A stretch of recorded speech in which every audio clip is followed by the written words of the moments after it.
शेतकऱ्यांसाठी आनंदाची बातमी, शेतीचे जे नुकसान झालं होतं त्या नुकसानीची नुकसान भरपाई देण्यासंबंधी शासन निर्णय शासनाने प्रसारित केलेला आहे।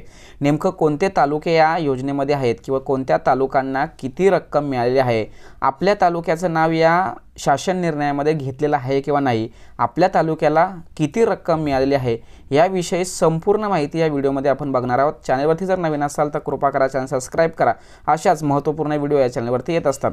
चला तर मित्रांनो, शेतकऱ्यांसंदर्भात जो शासन निर्णय आज शासनाने प्रसारित केलेला आहे याविषयी संपूर्ण माहिती पाहूया।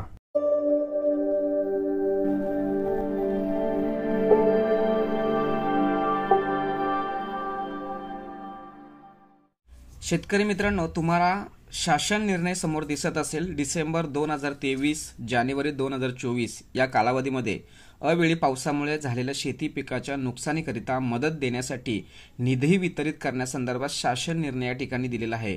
तर हा शासन निर्णय 4 मार्च 2024 रोजीचा आहे आणि या शासन निर्णयाच्या माध्यमातून शेतकऱ्यांचे जे पिकाचं नुकसान झालेलं आहे या पिकाचं नुकसान भरपाई देण्यात यावी या संदर्भात आणि किती निधी किंवा कशा पद्धतीने त्याचं वितरित करण्यात यावं हे संपूर्ण या ठिकाणी दिलेलं आहे। पाहूया आपण नेमकं कशा पद्धतीने GR आहे तो। तर पीक विमा योजनेअंतर्गत जेवढ्याही शेतकऱ्यांनी विविध कंपन्यांमध्ये जे अनुदानासाठी पैसे भरले होते तर ते सर्व पैसे शासनाकडून त्या कंपन्यांना देण्यात आलेला आहे आणि तो निधी त्या कंपन्यांच्या माध्यमातून शेतकऱ्यांच्या बँक खात्यामध्ये जमा करण्याबाबत शासन निर्णय सादर केला आहे। अतिवृष्टी, पूर, चक्रीवादळ यासारख्या नैसर्गिक आपत्तीमुळे शेती पिकाचे नुकसान झाल्यास पुढील हंगामामध्ये उपयोगी पडावे याकरिता शेतकऱ्यांना निविष्ठा अनुदान म्हणजे इनपुट सबसिडी स्वरूपात एका हंगामात एक वेळेस याप्रमाणे राज्य आपत्ती प्रतिसाद निधीतून विहित दराने मदत देण्यात येते। तसेच राज्य आपत्ती प्रतिसाद निधीच्या स्वरूपानुसार हा शासन निर्णय जो 27/3/2023 रोजी जो जाहीर करण्यात आला होता किंवा जे निकष ठरवण्यात आले त्याच्या अनुषंगाने हा GR प्रसारित केलेला आहे। आता नेमका शासन निर्णय काय आहे तो बघूया। तर डिसेंबर 2023 जानेवारी 2024 या कालावधीमध्ये राज्यामध्ये अवेळी पावसाच्यामुळे जे शेती पिकाचे नुकसान झाले होते त्या शेतकऱ्यांना मदत देण्याकरिता राज्य शासनाच्या निधीतून शासन निर्णयाद्वारे निश्चित केलेल्या दरानुसार एकूण 2,467.37 लक्ष म्हणजे 24,67,37,000 रुपये इतका निधी वितरित करण्यासंदर्भात शासनाची मंजुरी मिळालेली आहे।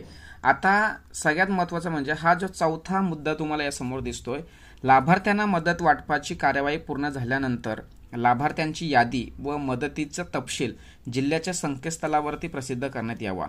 या आदेशाद्वारे तसेच यापूर्वी वेळोवेळी निर्गमित केलेल्या शासनाद्वारे नैसर्गिक आपत्तीमध्ये शेतकऱ्यांना दिलेल्या मदतीचा निधी बँकांनी कर्ज खात्यात अथवा अन्यथा वसुलीसाठी वळती करू नये याकरिता जिल्हाधिकारी यांनी बँकांना आवश्यक त्या सूचना द्याव्या। या सर्व सूचनांची अंमलबजावणी करण्यासंबंधी जिल्हाधिकारी यांची संबंधित बांधिलकी राहणार आहे असा सर्वात महत्त्वाचा निर्णय सुद्धा या ठिकाणी दिलेला आहे।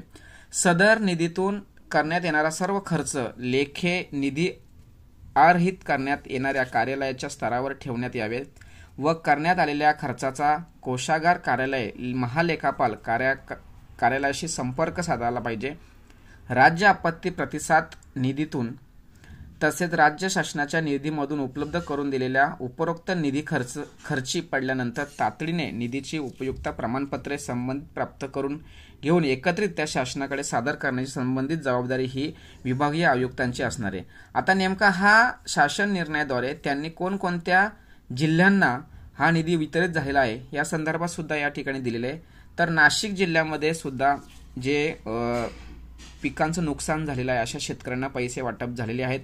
तर डिसेंबर 2023 व जानेवारी 2024 मध्ये शेती पिकांचे जेवढे नुकसान झालेले आहेत त्या संदर्भात नाशिक जिल्हा, त्यानंतर भंडारा जिल्हा, नागपूर जिल्हा, गोंदिया जिल्हा असे 4 जिल्ह्यांच्या सद्यस्थितीला पैसे देण्यासंदर्भात मंजुरी देण्यात आलेली आहे।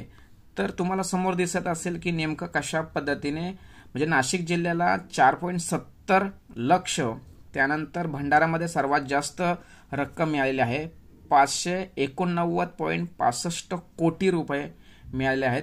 त्यानंतर 664 लाख हे नागपूर जिल्ह्याला मिळालेत आणि गोंदिया जिल्ह्यामध्ये 1208 रुपये लक्ष या स्वरूपात हे पैसे मिळाले आहेत. अशा पद्धतीने मित्रांनो डिसेंबर 2023 आणि जानेवारी 2024 मध्ये शेतीचे पावसामुळे जे नुकसान झालेले आहे या नुकसानाची भरपाई देण्यासंदर्भात शासनाकडून निधी वितरित करण्यात आलेला आहे. संबंधित कंपन्यांना ते पैसे वर्ग करण्यासंबंधी सूचना केलेल्या आहेत आणि पैसे वर्ग केल्यानंतर जेवढाही तपशील असेल किंवा जी माहिती असेल ती कलेक्टर ऑफिसच्या अधिकृत वेबसाईटवरती प्रसारित करावे, म्हणजे सर्व लोकांना कळेल की कोणत्या शेतकऱ्याला किती प्रमाणात कशा पद्धतीने रक्कम प्राप्त झालेली आहे. मित्रांनो खूप आनंदाची नाही म्हणता येणार, परंतु कुठेतरी शेतकऱ्यांना एक आर्थिक आधार देण्याचं काम शासनाने केलेलं आहे आणि खूप महत्त्वाचा शासन निर्णय प्रकाशित करून शेतकऱ्यांना मदत करण्याचा प्रयत्न शासनाने केला आहे. मित्रांनो सदर व्हिडिओ ही शेतकऱ्यांपर्यंत महाराष्ट्रातील प्रत्येक व्यक्तीपर्यंत पोहोचवण्यासाठी सहकार्य करा. तोपर्यंत जय हिंद, जय महाराष्ट्र.